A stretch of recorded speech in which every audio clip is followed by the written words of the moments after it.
One of the obvious things that came out of kind of early data we got on these tags, and we've been able to verify it with additional samples in recent years, is that the behavior of animals, and this is an animal tag late in the afternoon, this is what happens at night, and this is dive depth here, and this is, we're looking at about just over a 24-hour period. And the shading doesn't seem to be showing up. This is meant to be shaded from here to here, showing the nighttime period. And then when daylight occurs, the animal resumes feeding dives, initially shallower, and with the vertical migration of the krill, dives deeper and deeper, going back down to, this is an animal diving about 300 meters or almost 1,000 feet deep and feeding again, and this is in the shipping lanes. And if you do some simple calculations with this data, looking at the depth and what percent of the time that animal spent at that depth or shallower, you see two very different curves. This is nighttime in red, daytime in blue, and if you assume the draft of a vessel is something on the order of maybe 15 meters, you'll see it's in that zone where it would be struck by the ship over twice as much of the time at night than in the daytime. So considerably more vulnerable to ship strike if they're not altering their behavior. Now, we also have a number of these. I'm just going to show you one example of this, but this is, we've had a number of these close approaches where basically we had an animal tag and we have various movements of the animals shown here. This in yellow is the ship track. A ship was moving through. This is the ship coming through. And in this case, we're dealing with distances on the order of a few hundred. This was almost 600 meters. This is about 200 meters, considerably less than the length of the ship in this case here. So this was actually a very close approach. We actually have to move out of the way ourselves or risk getting run over. The arrow here shows the direction of movement of the whale at the time the ship passed. And the main point I want you to get from these two, and it's the case in slightly more than half of the animals, they actually ended up moving closer to the ship immediately before and during the close approach of the ship. So we did not see evidence of avoidance, and if anything, got a hint. I wouldn't consider this strong enough in terms of sample size to conclude this is going to be the case with all of the data, but a hint that they may actually be moving towards ships.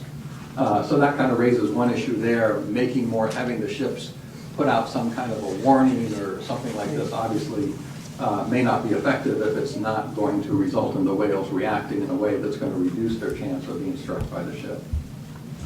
Also, the dive behavior of the whales, and this is one whale, and the shaded area here shows two different time periods that each of these two ships made these close approaches that we just looked at in the last slide. And the main point I want you to get from here is this is of Lowell, the dive behavior of the whale around the time the ship passed. In fact, this star shows when the ship made its closest approach. And in both cases, in the surface series immediately after the ship made the close approach, there was an extended period at the surface. The whale spent, during the whole time we monitored these whales, during the whole dive sequence, the two longest surface series were those immediately after the close approach of the ship. So again, it looked to us like there was a chance the whales were reacting not by vertically avoiding the ship, but if anything, reacting to a threat by spending more time at the surface. In each of these cases, that occurred immediately after the ship passed, but this was a ship that wasn't directly on the track of the whales. There's the potential, if whales are reacting by spending more time at the surface, that a ship immediately on its track could react in a way that would, again, make it more likely to be exposed to a ship strike. And that's kind of a scary prospect. Two ship strikes occurred with blue whales this year. One of them involved a NOAA contract vessel that was only moving at 5.5 knots, where the blue whale was not seen in front of the ship, but they said their first awareness of the whale was that it apparently came up under the boat as it passed very slowly. That animal was killed when it came in contact with the propeller and severed its spinal cord. But again, that might be consistent with what we're seeing here. Again, we're dealing with very small sample sizes. This is what we'll be trying to build on. And of course, there are these fatal ship strikes that we're aware of and that are documented by strandings. But also there are quite a few animals that we see out there that are survivors of some type of traumatic injury. Sometimes it's more clearly identifiable as a source of like a propeller or a ship strike. Other times, this is an example of an animal we're not quite sure of the source of the injury. So there also are animals that survive some of these traumatic injuries.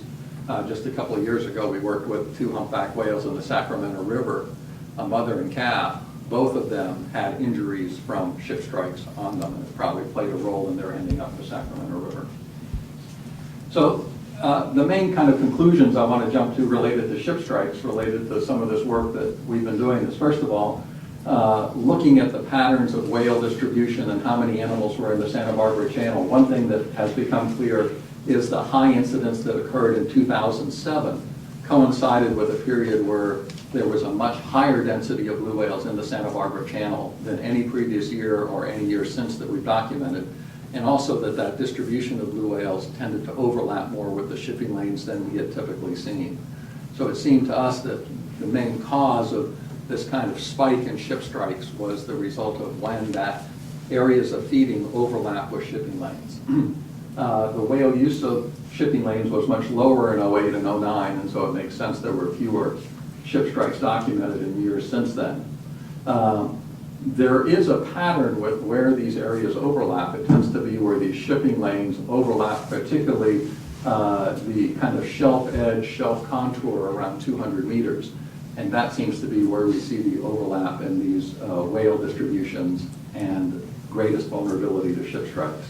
Some of the tagging data has showed us that at a minimum there's no avoidance by whales of ships.